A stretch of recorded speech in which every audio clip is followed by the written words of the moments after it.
Tudo aí, cara. Aí, agora foi. Agora foi. Bom dia, pessoal. Vamos iniciar aqui, então, essa mesa 6.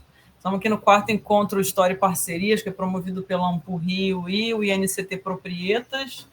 E, pela primeira vez aí, nós estamos conseguindo aí organizar essa sessão, essa mesa, falando sobre subúrbios cariocas e a aplicabilidade aí de um método chamado História do Lugar, né? Trabalhando com esse conceito da história do lugar, do conceito ou categoria de subúrbios, no plural mesmo, e mostrando essa aplicabilidade também em sala de aula. Então, eu sou Raquel Lima, professora, historiadora, atualmente sou professora na Universidade Cândido Mendes, participo também como pesquisadora aí do Proprietas e sou membro do Coletivo Engenho de Histórias e do Diálogo Suburbanos. Essa mesa aqui hoje eu estou muito feliz de estar aqui com amigos, né, pessoas conhecidas, outros não, então é um prazer aí para quem não nos conhece, porque nós quatro aqui, além de a gente ter pesquisa na área, né, pesquisas acadêmicas, nós temos a gente tenta atuar na sala de aula e a gente também tem uma atuação nos coletivos civis, né, que a gente atua aí na Zona Norte. Então, Flávio, Rafael e eu estamos juntos lá no Engenho de História. Flávio e Márcio Saraiva, que está aqui assistindo, né, também são do Rolê Literário. O Fábio também, né? Então, os três são do Rolê Literário. O Fábio está lá no Filhos de Joana, que pega parte do Andaraí, né, trabalha aí.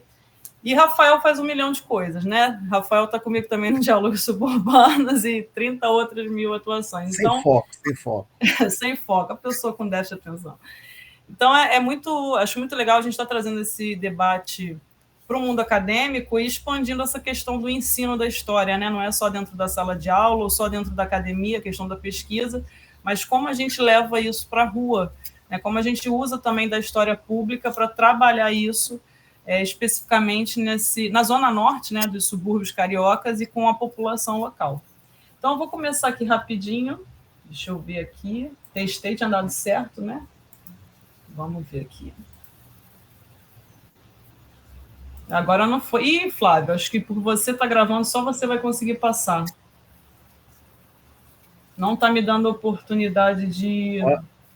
Olha quando você falou agora... Eu vou te passar aqui.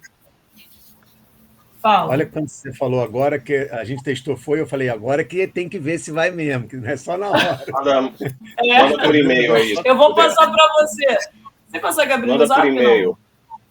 Pode ser. Por e-mail. Deixa eu te mandar aqui no Zap, que está mais rápido. Um homem que eu te mando por e-mail também. Peraí, faz o seguinte. Gente... Fala. Opa, desculpa. Quer que eu grave então, Flávio? Porque talvez não, porque se você gravar... Aí ele passa o nosso slide, você passa o seu. Não, eu estou achando que só está deixando quem está gravando, entendeu? Aquela hora que não estava gravando, todos nós... Aquela hora que não estava gravando, todos nós estávamos conseguindo abrir. Agora que o Flávio começou a gravar, passei já por Zap, mas vou te passar por e-mail também. Galera, de qualquer forma, eu vou iniciando aqui também. Aproveitar enquanto vocês estão aí nesse desenrolo, agradecer aqui a chegada da Adriana. Adriana também parceira aqui que está pesquisando com a gente, chegou lá no grupo de subúrbios. E Débora também chegou aí agora. Porra, Débora também está lá no grupo com a gente, olha aí, obrigado. Então, essa troca é importante. E chegou Diego também. Ó, é engraçado, não, é engraçado que eu vejo esses números, e para mim aparece só assim, DD é o Diego, aí a B é a Adriana Batista, então AD a Alexandre, então é engraçado para mim, é só para deixar claro aí que, pô, a gente está aqui, então, disposto a trocar, ter alguém de São Paulo é muito importante para a gente, porque a ideia é exatamente usar, né, o subúrbio como uma categoria analítica, uma forma de ler, de entender a cidade, que vá para além desse regionalismo, inclusive no caso do Carioca mesmo, que vá além das fronteiras municipais. A gente vai falar um pouquinho sobre essas perspectivas. Então, ter gente de fora para trocar é maravilhoso. A gente fica super empolgado aqui. Enquanto isso, a gente está enrolando para ver se o Flávio consegue abrir o slide, mas a gente vai falando aqui. Dá aquele entendimento. Já estou conseguindo. É que eu sou terrivelmente meticuloso, eu já estou abrindo as coisas todas para não dar errado, entendeu? Então... Nossa, terrivelmente meticuloso. Fiquei até com medo agora. Nossa, É para eu contar o tempo, galera. É para eu ir controlando o tempo? Por favor, Sim, tio. por favor. Ai, Fábio, por favor, você quer. Então, quando faltar 2 minutos, eu aviso e aí a gente... Né? Professor sendo professor, historiador ao mesmo tempo, já sabe que a gente extrapola tempo, né? Então, vamos Raquel, lá. eu vou compartilhar agora, tá bom? Tá ok.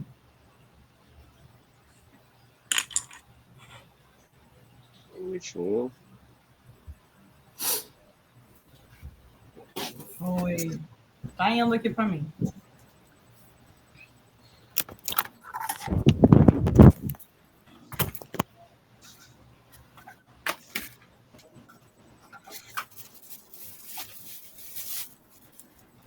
Bem, gente, então começou.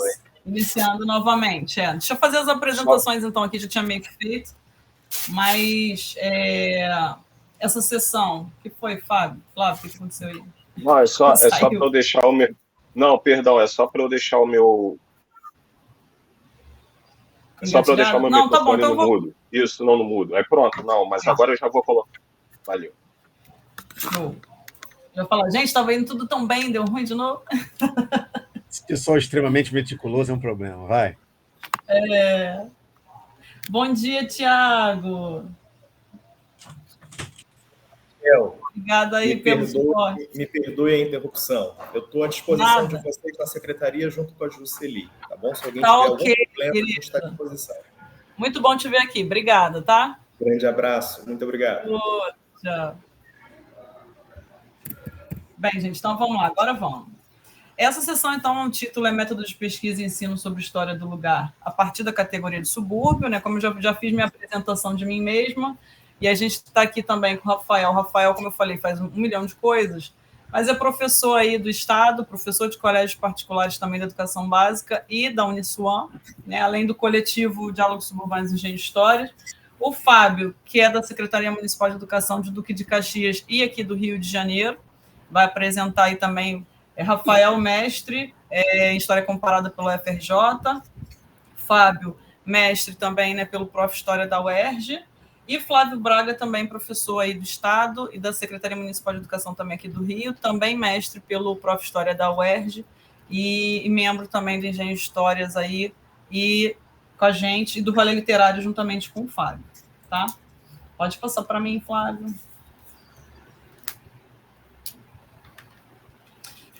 Então, vou falar especificamente, rapidinho, pode deixar nesse mesmo, sobre a formação espacial e a historicidade de uma categoria, né? Em história, a gente costuma usar a questão do conceito. E eu, quando eu me descobri, aprendi isso com o Flávio, né? O Flávio falou assim, a minha descoberta como suburbano foi paralela à minha descoberta como negro, né? E eu também, quando eu me descobri suburbana, não tem muito tempo, apesar de ter nascido nos subúrbios cariocas e de morar aqui desde quando eu nasci, né? Eu moro em Auma, mas essa descoberta, essa conscientização histórica, eu posso dizer que tenha acontecido de uns 4 anos para cá, né? Quando eu consegui resolver um pouco do meu incômodo, que era aplicar as minhas pesquisas no chamado Rio de Janeiro rural, né? Ou subúrbios cariocas, na atuação prática na história pública e na militância dos coletivos suburbanos. Então, para falar aqui com vocês, né, compreender essa formação histórica suburbana para compreender o presente. As minhas pesquisas, desde a graduação, mestrado e doutorado, eu trabalhei exclusivamente com o recorte geográfico da freguesia rural de Inhaúma, né, e percebi que era uma freguesia, era mais próxima, até 1873, da área urbana da cidade do Rio de Janeiro, que as freguesias urbanas, basicamente, era o que a gente chama hoje de centro da cidade, indo até o Campo de Santana. E naquela época eu não tinha essa consciência da questão suburbana, né? Eu tinha consciência da questão do Rio de Janeiro rural. Quando conscientizei que esse Rio de Janeiro rural, né, décadas depois, foi trazido, né, foi conceituado, digamos assim, categorizado como subúrbio do Rio de Janeiro, eu percebi que aquela compreensão que eu tive da formação espacial, da questão fazendária desse Rio de Janeiro rural, era muito importante para compreender esse espaço geográfico que a gente tem hoje, do que a gente chama de subúrbios cariocas, né? Então, eu botei aí, a história da formação das cidades foi determinante, não apenas para a consolidação de uma realidade urbana desigual, mas também para a própria constituição de modelos de desenvolvimento urbano autônomos. É muito perceptível que, desde a colonização, já mexendo aí no segundo ponto, né, Portugal ele não teve um planejamento urbano sistemático, né? O grande objetivo da colonização era manter o monopólio geográfico. Então, houve um conjunto sistemático, na verdade, de regras jurídicas e administrativas para o Brasil, cabendo aí a esses homens que aqui ficavam nas câmaras municipais ou mesmo os próprios proprietários de terra fazer esse desenho aí da cidade. Então, essa cidade vai crescendo do Rio de Janeiro na época da colonização. Isso permanece no Império, na era imperial, muito por conta da ação desses proprietários. Isso mexe, por exemplo, para a gente entender hoje alguns pontos de direito da cidade. Porque quando a gente compara mapas, por exemplo, do final do século XIX, de loteamentos abertos pelos proprietários, com os mapas atuais, a gente percebe que realmente grande parte desse desenho dos subúrbios foi feito naquela época. Diferentemente, por exemplo, da Zona Sul, que também já foi subúrbio, Rafael vai falar disso depois, mas quando a gente abre um Google Map, por exemplo, você vê claramente o planejamento da Zona Sul, dividido em lote, muito bem feito, e o do subúrbio que vai surgindo, né, aos poucos. Então, a gente precisa compreender essa formação espacial dos subúrbios, indo mesmo nas localizações para perceber essa heterogeneidade, né? O subúrbio tem como característica essa questão de ser heterogêneo, e quando a gente busca essa formação espacial, fundiária mesmo, no século XVIII, XIX, a gente consegue compreender parte dessa heterogeneidade espacial. Passa para mim, Flávio, por favor. Eu estou tensa já com o tempo, gente. Para falar da questão conceitual, né? O conceito de subúrbio, o próprio Manuel da Nóbrega Fernandes, né, que é a grande base para a gente com o livro Rápido Ideológico da categoria de subúrbio, ele já vem falando lá desde os 150 anos de subúrbio, também, que é um outro livro aí organizado por ele, pelo Márcio Pinhão, do termo. O termo já existia desde a antiguidade. Então, desde a Roma Antiga se usava subúrbio. Se a gente parar para pensar na Roma Antiga, Roma foi um império, né, agrícola, que apesar de todas as decisões políticas e administrativas jurídicas serem tomadas nas urbes, que era a parte urbana do império, era um império que era altamente dependente da questão agrícola, né? Era um império que tinha como principal aí, economia, a agricultura e essa expansão territorial. Então, os subúrbios no Império Romano eram justamente essas áreas que estavam no entorno das áreas urbanas, mas não tinha esse tom de depreciação, essa questão pejorativa que a gente ainda pega agora, a gente está lutando para derrubar, mas que o século XX aqui no Brasil trouxe para o Rio de Janeiro com esse tom de depreciação, né?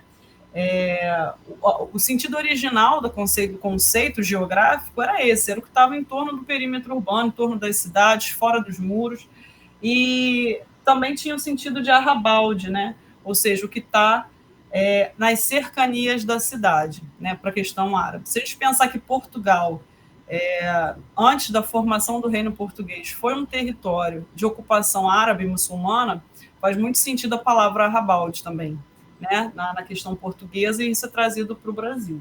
Pode passar para mim, Flávio, por favor?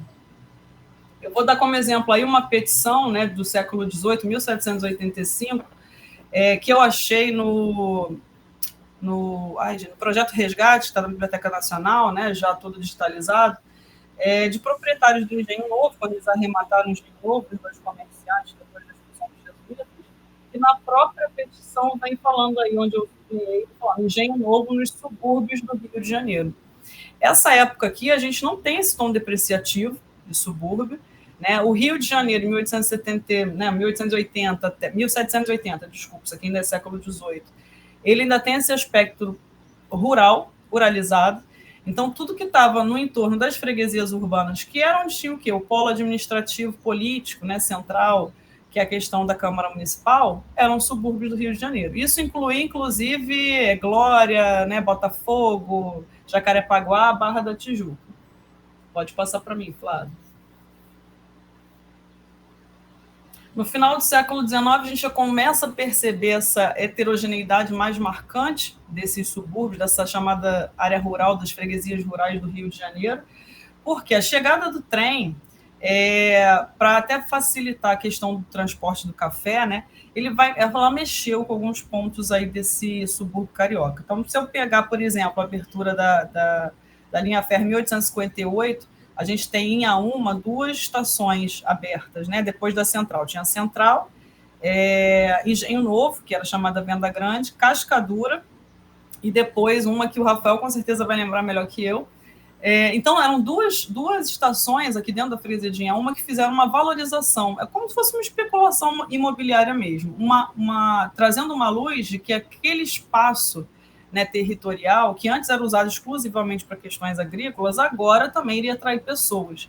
Então, vários proprietários que foram vendendo suas terras para a construção dessa estrada começaram a perceber isso, e é muito nítido em Inhaúma, por exemplo, que a partir da década de 60 os loteamentos vão surgindo no entorno da linha férrea, né? Então, como essas estações trazem um movimento maior de pessoas, esses proprietários vão modificando. O caso de Engenho de Dentro é até muito peculiar, porque em 1873, além da estação que vai ser inaugurada depois, a gente vai ter uma inauguração das oficinas do trem, que vai mudar, por exemplo, o aspecto ali mais ruralizado dessa área. Então, o proprietário, né, o casal proprietário ali da fazenda do Engenho de Dentro começa a fazer uma série de loteamentos. E o desenho desses loteamentos é o mesmo até hoje, né? A falta de investimento local por parte do governo sempre existiu, porque isso estava desde o início da colonização. A Fania Friedman, né, naquele livro Donos do Rio, o Nome do Rei, ela aponta isso. Então, não era uma característica da coroa portuguesa, não tinha como fazer, e realmente, na época da colônia, como eu falei, o objetivo era essa administração do povoamento para a questão colonial, né? E isso se manteve no período imperial também. Então, com a chegada do Dom João, a gente vê algumas obras públicas de adaptação, mas nunca um projeto habitacional planejado, isso só foi acontecer realmente na Primeira República. A existência de poucas fábricas nessas freguesias, só aumentando mesmo o número considerável a partir de 1930. Pode passar para mim, Flávio.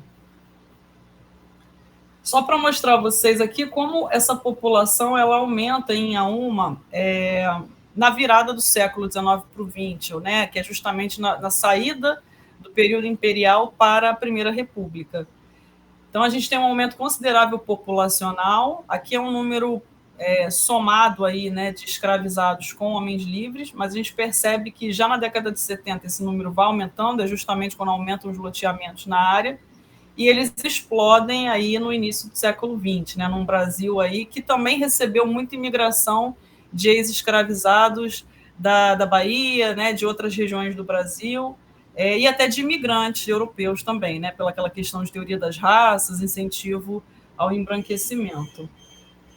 E aí é justamente nessa época que o uso da expressão subúrbio ou suburbano ele vai mudando. Ele vai iniciando o seu rapto ideológico, como diz o Nelson da Nóbrega, começando a ter esse tom pejorativo, né? Porque as fábricas elas vão começar a ser destinadas para a antiga área rural da cidade e a tal reforma urbana do Pereira Passos ela vai focar exatamente na freguesia urbana, né? Na área de administração política dessa cidade para dar um tom àquela questão da Belle Époque. Passa para mim, Flávio, por favor. Falta muito, Fábio? Tá silêncio, eu vou seguir. Você tem 3 minutos. O Fábio mutou o microfone. Não. Eu ia falar que estava mutado. Eu ia te avisar com 2. Faltam 3. Passa esse para mim. Vou passar, não vou nem falar das funções. Aí são algumas funções, profissionais liberais, comércio, transporte, na freguesia de Inhaúma. Aqui é uma charge do Ângelo Agostini, falando aí já da força desse trem suburbano que carregava pessoas, né? Tinha 2 classes, tinha uma passagem, um vagão voltado para a primeira classe e um voltado para a segunda classe. E aí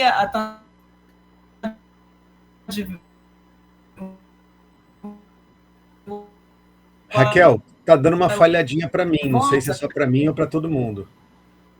Eu vou fechar minha câmera aqui, deixa eu ver se é melhor. Volta para mim, você parou na passagem, nos passageiros de primeira e segunda classe e deu uma travadinha. Isso, essa charge do Agostini, ela já é quando um ministro da economia ele quer tirar, por exemplo, as viagens de trem para essa área suburbana, né? E há uma grande pressão da população local que não quer que retire essas viagens, que diminua essas viagens, em prol dos bondes, né, Vila Isabel aí, puxados a burro. Então, as pessoas queriam que mantivesse essa questão do trem. Isso mostra já uma população já heterogênea, né, não só de profissionais liberais e uma população que administrava essa cidade, mas também de pessoas, profissionais livres, que já moravam ali nessa área no final do século XIX e estavam exigindo aí a manutenção dessas viagens. Passa para mim, Flávio.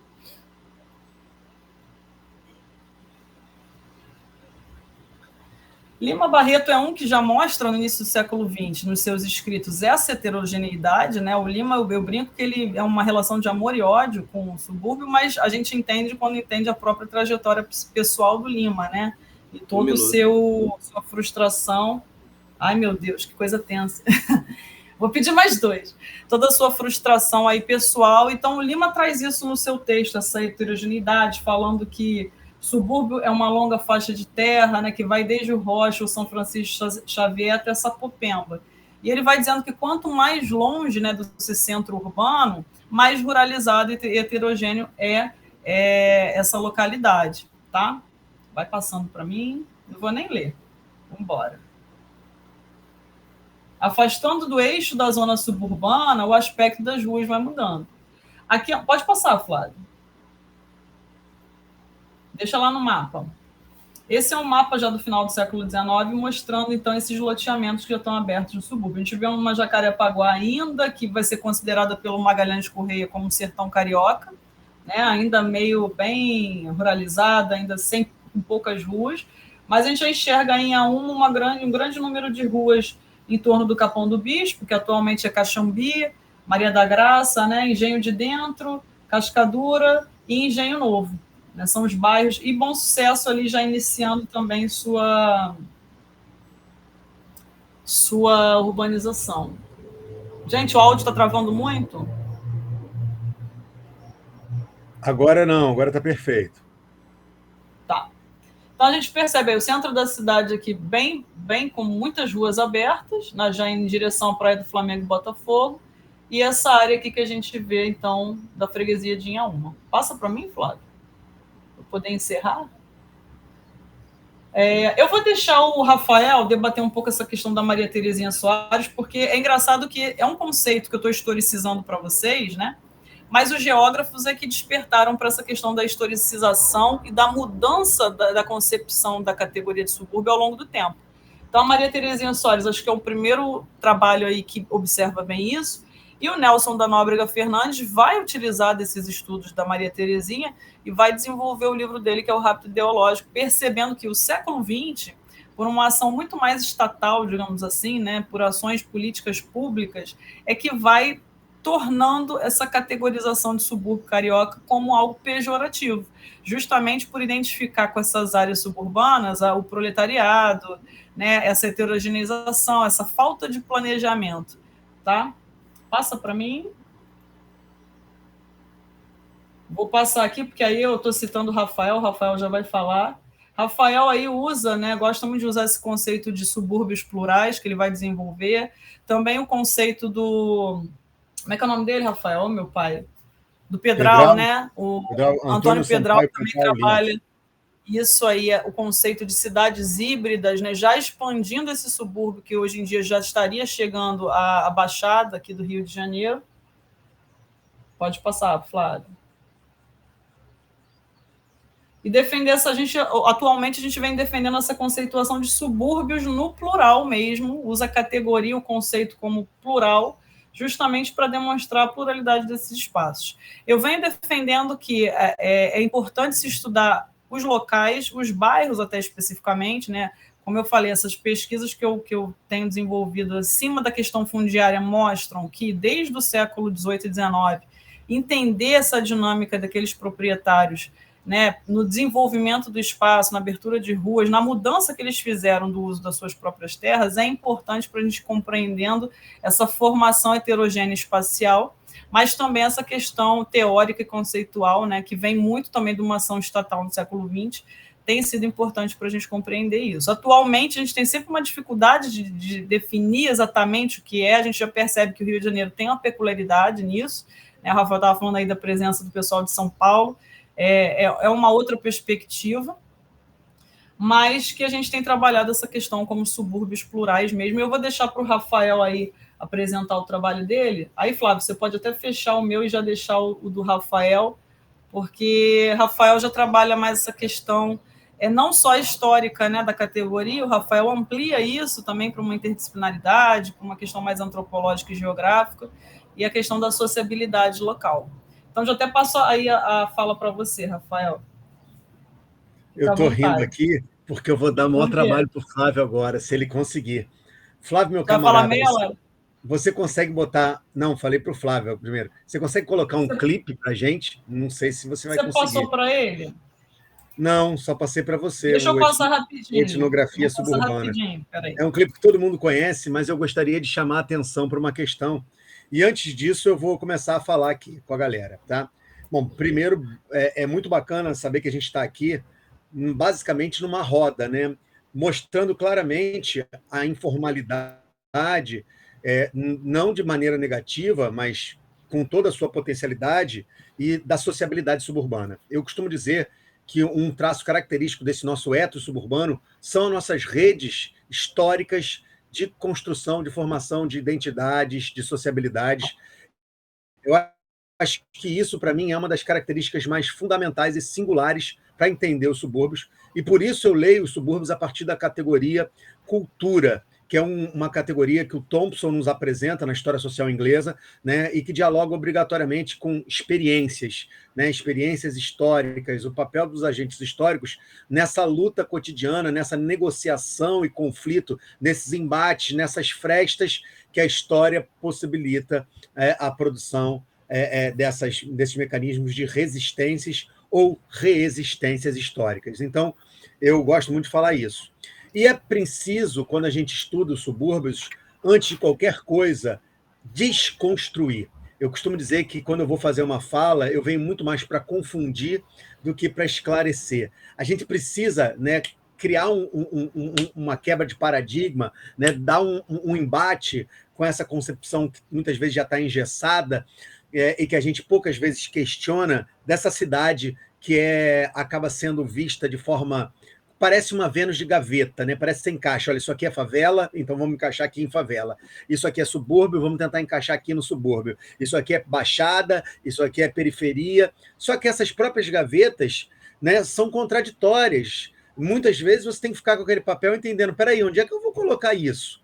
E, em grande parte, esse processo é fruto de um racismo espacial que a gente construiu ao longo de um processo de segregação, né, que foi formado, a princípio, a partir da capital federal, que é o Rio de Janeiro, mas que foi exportado esse modelo para várias áreas, não só do Brasil, como do mundo. Essa ideia de que a cidade formal é a cidade da elite branca, né, que quer reproduzir sua dominação, seu poder, o que fez com que o próprio Machado de Assis dissesse, né, isso ainda no final do século XIX, que existiam dois Brasis, um Brasil real, né, pobre, predominantemente preto, suburbano, e um Brasil oficial, que se mostrava branco aos moldes europeus. Isso faz com que o Lima Barreto escreva os Burzundangas, para mostrar que a gente tem uma elite que só quer governar para si próprio, enquanto a maioria da população, né, se criava mecanismos para tentar segregar essa população. Então é importante que a gente diga que existe um projeto de poder que se manteve da transição do Império para a República e que produziu, a partir da cidade do Rio de Janeiro, um olhar, né, que nos dificulta entender esses espaços sociais da formação da maioria da população brasileira que está nas áreas ditas periféricas, mas a gente tem que romper com essa perspectiva e é mais ou menos aí que eu quero começar, né? Então, se a gente quer, de fato, lutar pelo direito à cidade, a gente precisa romper com essas perspectivas. E, para mim, o melhor caminho para fazer isso é a busca de uma etnografia suburbana. Por isso que eu pedi para o Flávio buscar aí o clipe, não sei se ele conseguiu achar, porque tem duas particularidades nesse clipe que eu gostaria de compartilhar com vocês. Eu sei que ele vai tomar parte considerável da minha fala, porque ele tem 4 minutos, mas eu acho muito válido produzir a fala a partir dele, mesmo que eu não use os slides. Flávio, consegue botar aí para a gente, por favor, querido? E bota um som alto aí, que esse som está bombando.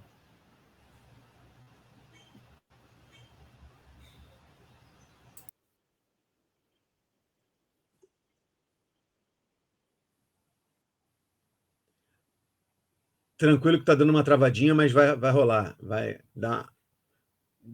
Até porque se a gente não conseguir assistir aqui agora, depois a galera pega o link. Eu sempre boto esse clipe, porque ele foi um impacto muito significativo para mim.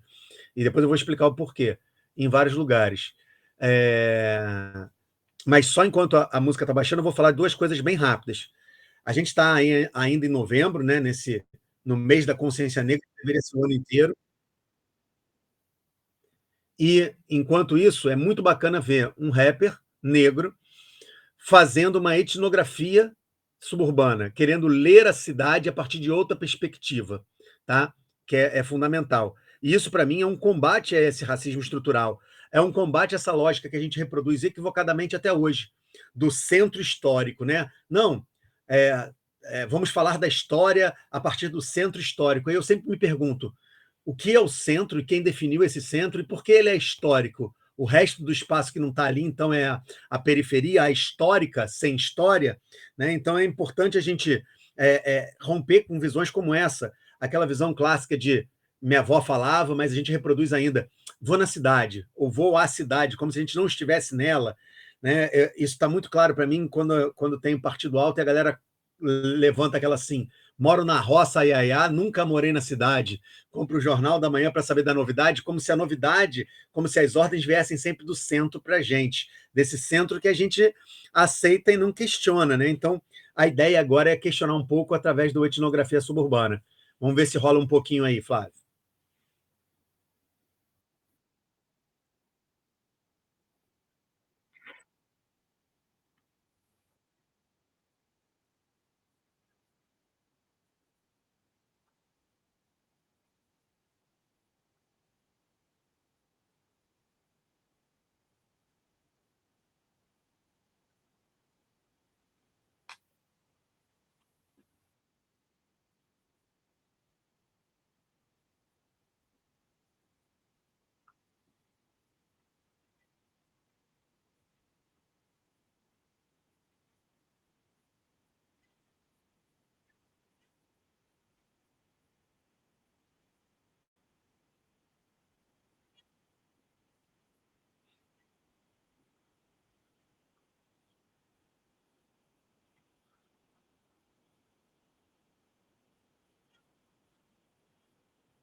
Flávio, pode dar uma paradinha aí para mim, por favor? Beleza, galera. Eu pedi para o Flávio parar especificamente aí, porque aí aparece uma imagem de drone, o trem cortando a cidade, né? Novamente, o trem aparece como um elemento da produção da espacialidade suburbana. E eu vou falar um pouquinho sobre isso. Bom, eu passei essa música primeiro porque eu gosto, só por isso, não, tô brincando. Eu gosto muito do Roger Def, gostaria que todo mundo conhecesse o trabalho dele, mas a letra dele, para mim, é muito forte. E o mais forte da letra dele é saber de um aspecto. Quando a gente vê o clipe recortando cenas urbanas, e eu sempre faço essa pergunta em todos os lugares que eu vou, eu pergunto, que lugar é esse do nosso subúrbio? Vocês sabem identificar que espaço é esse, que subúrbio é esse que ele está mostrando nas imagens do filme dele, do clipe dele. Tudo bem que eu vou pedir para depois vocês verem com calma, mas eu já vou dar o spoiler aqui, tá? Para concluir. O Roger Death, quando a primeira vez eu vi esse clipe, eu fiquei olhando e falei, cara, isso é onde? Porra, sei lá, parece umas cenas, parecia Ricardo de Albuquerque, outras cenas eu olhei assim, não, isso aí parece Deodoro. Aí eu falei, porra, quando passa assim o trem por cima, eu falei assim, cara, isso aí parece ali Cascadura. Só que o Roger Death é um rapper mineiro de BH.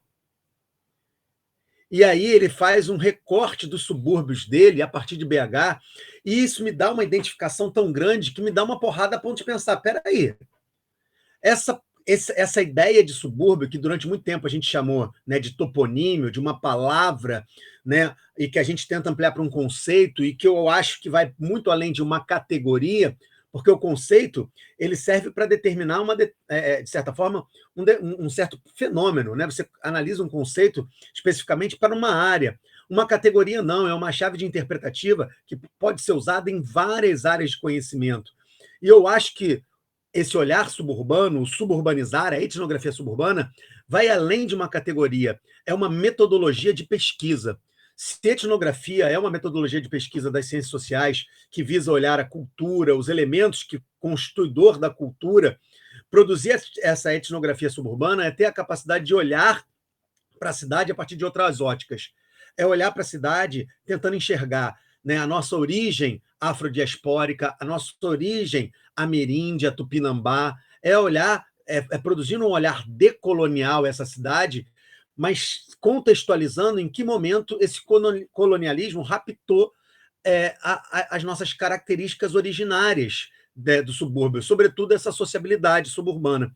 Então, eu acho muito bacana, porque ele me dá uma porrada e me mostra, caraca, Rafael, é preciso fazer, como ele fala aqui, ó, nos questionar de onde viemos quando ele começa a música. Quando ele fala cultura que ecoa no centro, nasce na periferia.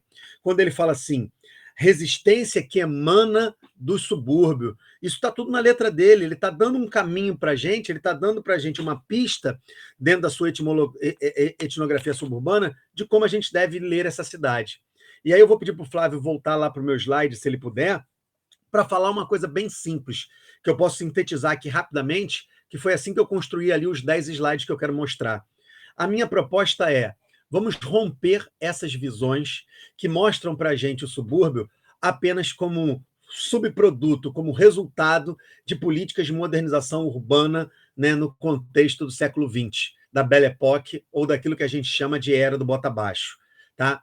É importantíssimo que a gente tenha uma releitura desse processo. Enquanto o Flávio está tentando colocar aí o slide, que eu vou pedir para ele colocar, eu posso ir falando aqui, a minha ideia está sintetizada aqui basicamente na seguinte perspectiva. Tá? É preciso promover diálogos para uma nova interpretação da pluralidade urbana.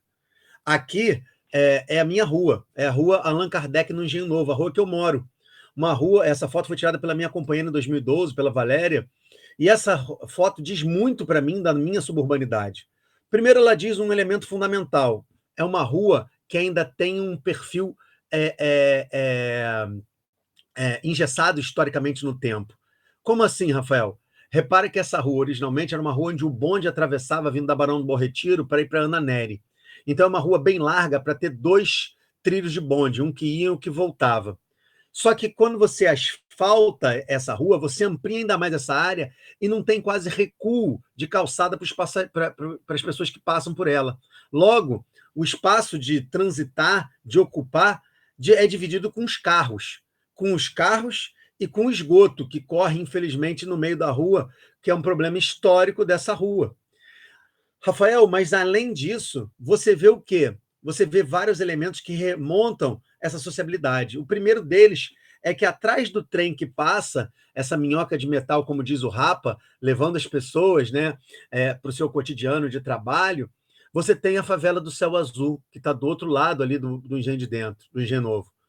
Se você continuar olhando, você tem uma criança soltando uma pipa, e isso para mim é muito bonito, porque essa pipa primeiro é do Flamengo, meu time de coração, que está levantando, então isso aí já diz muito para mim, mas o fato dessa criança saber soltar essa pipa e estar descalço ali no meio da rua fazendo isso, demonstra um conhecimento ancestral. Vamos deixar claro que, né, essa pipa, o ato de empinar essa pipa, que não foi ensinado para ela através de uma gramática formal do colonizador. Essa experiência, esse conhecimento, né, dos nós que você deve fazer, de como envergar, né, o seu cabresto, de como colocar a sua rabiola, é um conhecimento que passa, né, de forma oral, assim como a nossa influência afrodiaspórica. Você explica para o cara, olha, se essa rabiola está muito grande, assim vai ser difícil de bicar a pipa, olha, dá mais, porra, não bota esse cabresto tão apertado. Então, essas experiências são, para mim, uma forma de ressignificar e reinterpretar a cidade. E eu trago uma fala do professor... Perdão, Desculpa. 1 minuto, tá? Então eu vou voar aqui. O Nelson da Nóbrega fala: predomina em nós, nossa linguagem, a ideia de um espaço subordinado, sem história, sem criação, sem cultura, carente de valores estéticos e seus homens e sua natureza. Subúrbio é quase sempre feio, sem atrativo, ausente de participação cultural. No máximo concede seu subúrbio lugar de reprodução. Quando o Nelson da Nóbrega fala isso, ele está dizendo que isso é o que o imaginário nos produziu sobre a cidade. E o que a gente tem que fazer a partir de agora é lutar contra esse imaginário. Flávio, passa para mim aí, relâmpago, só para mostrar umas coisas. Esse daí é um mapa de 1850, tá? Um mapa do José Maria falando, 1850, mostrando os subúrbios da cidade. E olha que interessante, os subúrbios da cidade, a minha rua, a rua Allan Kardec, está exatamente aqui, fora do mapa. Aqui no meio você vê uma aglomeração, é Vila Isabel, tá? Vila Isabel tem uma rua que está lá fora do mapa, que é a Barão do Bom Retiro, com uma setinha. A Barão do Bom Retiro chega no Engenho Novo. Ou seja, em 1850, o subúrbio acabava no Engenho Novo. Ou a perspectiva colonial da cidade acabava ali. Só que desde 1647, a gente tem a freguesia de Nossa Senhora da Apresentação, né, de Irajá, como primeira freguesia rural que dá origem a todos os subúrbios. Ou seja, o mapa está propositalmente colocando de fora, né, séculos de história e de ocupação desses subúrbios dentro do próprio projeto colonial. Passa aí de novo, Flávio, para mim, rapidinho. Vou só voar, que eu quero só mostrar algumas imagens para problematizar isso. Aqui é o professor Márcio Pion, que escreveu 150 anos com o professor Nelson da Nóbrega Fernandes, e ele fala, né, que o conceito de subúrbio adquiriu um significado próprio na cidade do Rio de Janeiro. Ele ultrapassa, né, a própria etnologia da palavra. Olha o que ele fala para a gente, né? Então, aí já está um caminho da importância de entender a cidade a partir dos subúrbios. Passa de novo para mim, Flávio, por favor. Olha que coisa doida, o mapa de 1920, e aí eu ponho esse mapa com uma fala da Maria Terezinha Segada Soares, no Rio de Janeiro, cidade e região. Ela fala assim, ó, isso na década de 60 que ela produz o livro. Em 1959 ela termina a pesquisa, em 50 o livro é publicado, e em 87 ele volta, é reeditado. E ela fala, na língua portuguesa, segundo Lauderino Ferreira, um gramático, a palavra subúrbio tem o seguinte significado: arrabalde ou vizinhança da cidade ou de qualquer povoação. Esse significado é também impreciso, mas se formos examinar o emprego antigo da palavra com relação à cidade do Rio de Janeiro, veremos que assim eram chamados, em meados do século passado, certas áreas como Catumbi, Catete, Botafogo, Gávea, que no quadro administrativo eram urbanas, assim como o Engenho Novo surgiu como freguesia urbana, nunca foi subúrbio no quadro administrativo, mas que apresenta aquele aspecto de descontinuidade, de construção, de largueza, de menos gente ocupando mais terras. Noção essa, ao meu ver, mais importante, mais generalizada que a palavra contém. A Maria Terezinha Segada Soares mostra isso. Eu pego um mapa de 1920, antes do Plano Agache, que mostra essa dificuldade de precisar o que é subúrbio. Você vê que o mapa mostra o centro bem definido, como se fosse ali a área de ocupação, né, no entorno do Morro do Castelo.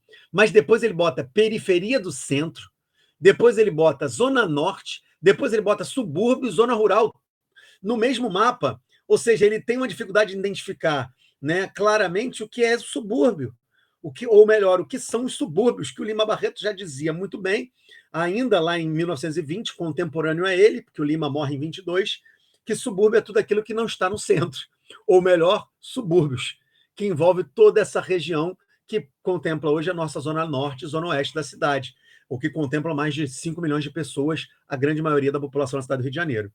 Eu sei que meu tempo já estourou, Fábio, mas só para eu terminar, eu quero só passar as imagens dos próximos slides. Pode só passar para mim, Flávio? E aí é só passar.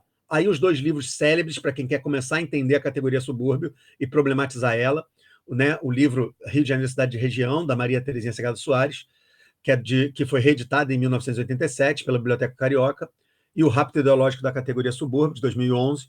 Pode passar o próximo, Flávio? Aí vem o Milton Santos, mostrando para a gente como a gente pode reler a cidade. Aqui é uma imagem, né, de 1934, de um cinema no Meyer. Você vê a sociabilidade acontecendo, você vê muitas pessoas pretas, né, ali na porta do cinema, extremamente bem vestidas, e o Milton Santos fala para a gente, o espaço geográfico como sinônimo do território de uso. A gente tem que usar esse espaço, entender como foi usado historicamente isso, pois este é o resultado de um processo histórico de base material, social, né, das novas ações humanas. Então, a geografia, a história e, principalmente, a sociologia urbana são 3 elementos indissociáveis para a gente pensar e entender essa categoria subúrbio. E aí, agora é só imagem. Flávio, vai para mim para a próxima. Olha aí, a sociabilidade lá é de 1948, na Rua Cruz de Souza. A mesma casa em 48, a mesma casa em 2016. A sociabilidade está se estabelecendo na rua. Só que na de 16 tem 3 pessoas conversando só. Foi o que eu consegui identificar ali. Em 1948, estava no meio da procissão do Divino Espírito Santo, que acontece até hoje ali na Rua Cruz de Souza, temos a igreja lá. Aqui está o símbolo LPS, Luiz Pavão de Souza, uma forma de mostrar o morador construtor da Rua Cruz de Souza se identificar naquela casa, de quem é aquela família, quem produziu aquele território, aquela ocupação. Passa a próxima, Flávio. Por favor. Olha aí o viaduto de trem ali do Meyer, a cultura urbana, as trocas. Esquece que eu escrevi. Só olha a imagem e percebe como você consegue ver várias rodas de sociabilidade, de conversa acontecendo. Passa a próxima, Flávio, por favor. E olha aí o trem passando, o automóvel, né, tudo ao mesmo tempo no plano. Uma revista ilustrada de 1937, Madureira. Aqui, ao mesmo tempo que a imagem mostra aquele espaço rural do bonde a burro sendo cortado pelo trem moderno, né, a igreja lá de São José e agora ali, né, a construção moderna do viaduto, ela mostra nas suas páginas a sociabilidade suburbana, as pessoas se confraternizando em Madureira, inauguração de novos prédios, casas.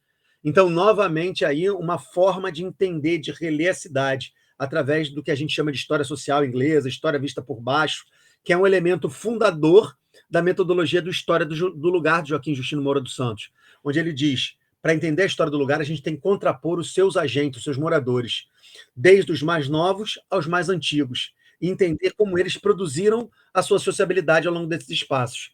E aí, Flávio, pode passar as últimas que eu acabo aqui para não dar mais trabalho. Olha aí, que coisa linda de sociabilidade. E aqui eu juro que paro aqui. Em 1994, exatos 30 anos atrás, o Zueni Ventura foi ficar 10 meses em Vigário Geral, depois da chacina que vitimou mais 21 pessoas, para escrever um livro chamado Cidade Partida. Hoje ele tentava entender quais elementos partiam essa cidade. No ano seguinte, o Adair Rocha faz um livro chamado Cidade Serzida, em 95, tentando entender ou se contrapor à imagem do Zueni Ventura, que é preciso serzir essa cidade através da cultura. Ele faz uma análise a partir da gravação do clipe do Michael Jackson, lá no Morro Santa Marta, e como ali o Santa Marta vira uma centralidade da cidade a partir daquele episódio. E agora, recentemente, em 2019, o Bruno Carvalho faz um livro chamado Cidade Porosa, para tentar entender como a cultura é esse poro, né, que transpassa esses limites que cerzem ou que, né, partem a cidade, segundo o Zueni Ventura. E, recentemente, em 2020, o professor Pedral faz o Cidade Híbrida, dizendo que a gente tem que ler a cidade a partir das suas dinâmicas cotidianas, que essa cidade, de forma dialógica, se expande ou se contrai dependendo do contexto histórico que a gente está. E eu proponho uma leitura a partir de uma categoria que eu inventei, e se vocês quiserem usar, fiquem à vontade, que é a cidade mosaico. Mosaico por quê? É aquela cidade formada a partir de cada caquinho, de cada pedacinho de história, produzida a partir dos seus agentes locais. Então a gente tem que olhar esses caquinhos. Por que ele foi colocado ali? Como esse caquinho fosse um mosaico de subúrbios. Como se essa parte preta desse mosaico de estrela aqui fosse o bairro do Encantado, onde eu nasci. Quem escolheu reproduzir ele ali? Se ele não atendeu meus interesses, eu posso tirar e colocar outro caquinho de outra cor, com outro símbolo. Assim como o morador construtor dessa casa maravilhosa, que fica aqui na frente do Preso Nick do Engenho de Dentro, a cada dia coloca um novo caquinho, uma nova etapa na sua história suburbana. Né? Então, isso para mim é uma metáfora dessa metodologia que pressupõe que a gente tem que ressignificar o nosso olhar pela cidade. Gente, já falei demais além do meu tempo, desculpa. Obrigado, galera. Obrigado, Flávio. Obrigada, Rafael. A gente deixa, né? Tolera um pouquinho, que o historiador sempre fala muito, a gente também começou um pouquinho atrasado. Agora os meninos apresentam. O Flávio está dando uma grande ajuda aí, gravando e passando slide. E a gente vê aí essa aplicabilidade da questão da história do lugar, né? Trabalhando isso em escolas do subúrbio carioca a partir dos trabalhos do Fábio e do Flávio. Se o Flávio conseguir botar o slide aí, o Fábio Carvalho pode começar aí. Sim. Bom, Raquel, eu só vou pedir para você, o Rafael, marcar também um tempo aí de nós dois. Tá ok. Beleza, obrigado. Bom, já vou colocar. Depois eu quero mostrar os livros de todos vocês aí, porque eu nem sei se todo mundo conhece a gente, né? A gente tem uma grande produção aí, todo mundo tem. No final eu mostro os livros que eu estou com eles aqui. Obrigado, gente. Bom dia. Eu prometo ser o mais breve possível, porque eu gostaria muito de ter essa troca, né? Vou começar me apresentando, né? Eu sou Fábio Carvalho, eu sou fundamentalmente um professor de História do ensino básico há mais de 17 anos, né? E sou um mosaico dessas experiências suburbanas, né? Para utilizar aí a frase do Rafael. Eu moro num lugar chamado Andaraí, que fica na zona norte do Rio de Janeiro e faz parte da região administrativa da Grande Tijuca. Então, a gente, como fica perto da Tijuca, as pessoas no Rio de Janeiro teimam em dizer que não são suburbanas, né? Quando, na verdade, a gente está perto de um dos primeiros subúrbios planejados, que foi Vila Isabel, e aqui era parte dos chamados arrabaldes da cidade. Né? Começa a surgir essa região depois da expulsão dos tamoios, a partir da construção da freguesia de São Francisco Xavier do Engenho Velho. Então, aqui primeiro tem um momento de plantio de cana-de-açúcar, mais tarde de hortifruti granjeiros, café. Por fim, as fazendas são loteadas e a área vai se urbanizando. No bairro do Andaraí, essas características elas são um pouco diferentes, porque dos bairros que formam essa região, né, Grajaú, Andaraí, Vila Isabel e a própria Tijuca, o Andaraí foi o único operário, de fato, né, o único que se permitiu a construção de indústrias aqui. Então, até meados dos anos 80, a gente era um bairro industrial e hoje sofre muito com o final dessas fábricas, né, como boa parte dos bairros suburbanos. Então, eu sempre fui permeado, na minha prática, por trazer essas histórias que me foram contadas na infância, né? Porque eu sou filho de operários de algumas das fábricas que havia aqui. Uma delas era Lanifícios Ideal, né? O Andaraí teve um dos maiores polos têxteis do Brasil até a guerra, até a Segunda Guerra Mundial. A gente tinha aqui a América, uma das fábricas, né, do grupo América Fabril, que era a fábrica Cruzeiro. E a gente aqui também tinha a fábrica da Embel, né, de projetis de artilharia. Então, era um orgulho do bairro, né, era uma forma de identificação desse bairro. E quando essas fábricas acabaram e a violência urbana também cresceu muito no Rio de Janeiro, ele passou a ser um bairro invisibilizado, né? Então, sempre me incomodou e aí, a partir desse incômodo aqui, surgiu um coletivo chamado Filhos do Joana. Mas uma das inspirações para a criação desse coletivo, chamado Filhos do Joana, né? Joana é o rio que passa aqui pelo Andaraí e tem muita identificação, muita importância na história do bairro, surgiu uma prática pedagógica que eu chamei de Clube de História. E ele começa na freguesia de Nossa Senhora da Apresentação do Irajá, que foi uma escola que eu trabalhei por 8 anos na cidade do Rio de Janeiro, pela Prefeitura do Rio de Janeiro. E ela foi muito importante, né, nas minhas práticas, na minha vida pessoal. Então, eu trago aqui um pouco do que eu fiz lá com os alunos em 2018 e eu procuro reproduzir parte disso até hoje nas escolas que eu trabalho. Hoje eu consegui trabalhar numa escola do meu bairro, que serve a comunidade onde eu nasci, me criei. Então, eu também trago essa experiência de Irajá para cá. Pode ir, Flávio, por favor. Bom, eu chamei de metrô linha 2, né? Muita gente fala que o subúrbio ele é formado pelo trem, mas é uma resposta assim bastante limitadora, né? Na verdade, é claro, né, que os meios de transporte, o desenvolvimento dos meios de transporte e melhorias urbanas do Rio de Janeiro foram muito importantes para que a cidade, a partir principalmente de 1850, saísse ali das imediações do que hoje a gente conhece como centro para os chamados arrabaldes, subúrbios. E a linha 2, que hoje é um metrô, foi uma linha de trem que foi fundada em 1875 e o principal objetivo dessa linha era ligar o Caju, né, a região aqui central do Rio, até adutoras que fariam a captação de água na região de Nova Iguaçu. A partir dos anos de 1960, a linha, que era auxiliar, ela foi meio que abandonada. E aí, a partir dos anos 90, 2000, você tem a construção ali da linha 2 do metrô Rio, né? E aí, eu enumero aqui alguns objetivos, né, desse trabalho, né? Era analisar a própria escola como um bem público aberto à comunidade. Então, eu parto, né, do princípio de ensinar para os alunos, trazer para os alunos uma discussão sobre o que é patrimônio cultural, né, por que preservar, para quem preservar e por que preservar. Né? Eu também procuro identificar os bairros, né, nesses espaços de interesse patrimonial. Então, eu procuro brincar com os alunos, né, trazendo sempre essa perspectiva. Né? Por que o Cristo Redentor é um patrimônio e a venda da tia Lúcia, por exemplo, que é quem vende doce na porta da escola, não é? Né? E ampliar uma leitura crítica, né, sobre essa questão de patrimônio que vai levar a um questionamento sobre a cidade que é valorizada e que não é valorizada. Pode ir, Flávio. Pode ir, Flávio, que eu acho que essa parte é da sua. Bom, meu espaço de pesquisa foi a Escola Mendes Viana, que se localiza em Irajá.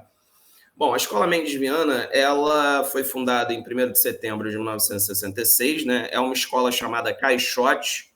Aqui no Rio de Janeiro, a gente tem uma série de escolas e elas marcam muito um determinado tempo histórico. Então, as escolas Caixote, elas são dos anos 60 e elas são, muitas delas, pensadas no governo Lacerda, mas concluídas no governo do Negrão de Lima. Então, uma escola que tem 3 andares, 10 salas de aula, pátio interno.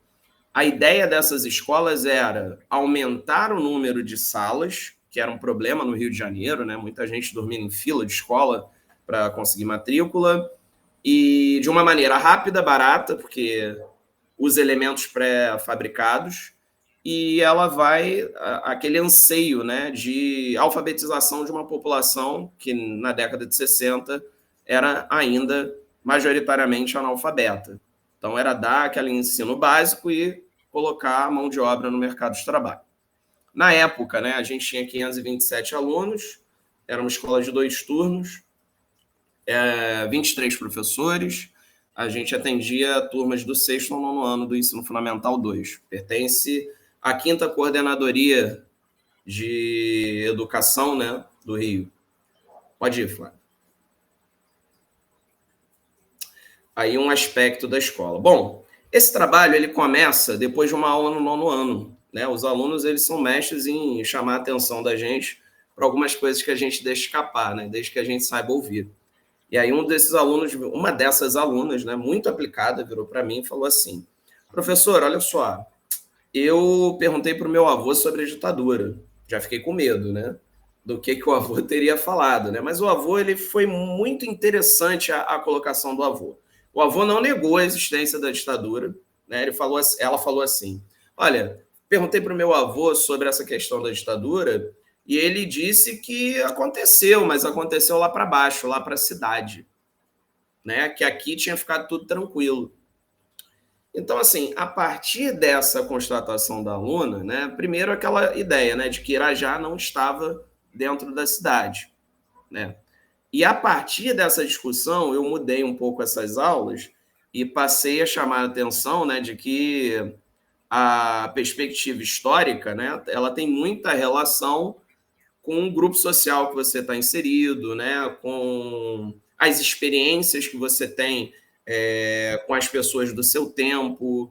E aí, no caso, né, ela me contando um pouco da história da família, o avô, ele trabalhava no SEASA. Ele basicamente ele lutava pela sobrevivência da família e não era engajado em sindicato, não era um estudante, não ia, né, para as passeatas que eram chamadas, né, era um cidadão comum. Né? Era um cidadão que não tinha essa preocupação, né? As preocupações dele eram mais urgentes, né? E aí, a partir disso, eu comecei a observar o espaço escolar com mais atenção. Essa placa que está aí, essa escola foi construída pelo governo do estado da Guanabara e entregue ao povo em setembro de 1966. Ela estava completamente suja, né? A gente não conseguia ler. E isso me chamou a atenção, né? É um marco de fundação da escola, mas não havia essa valorização pela história da escola, né? E a gente vê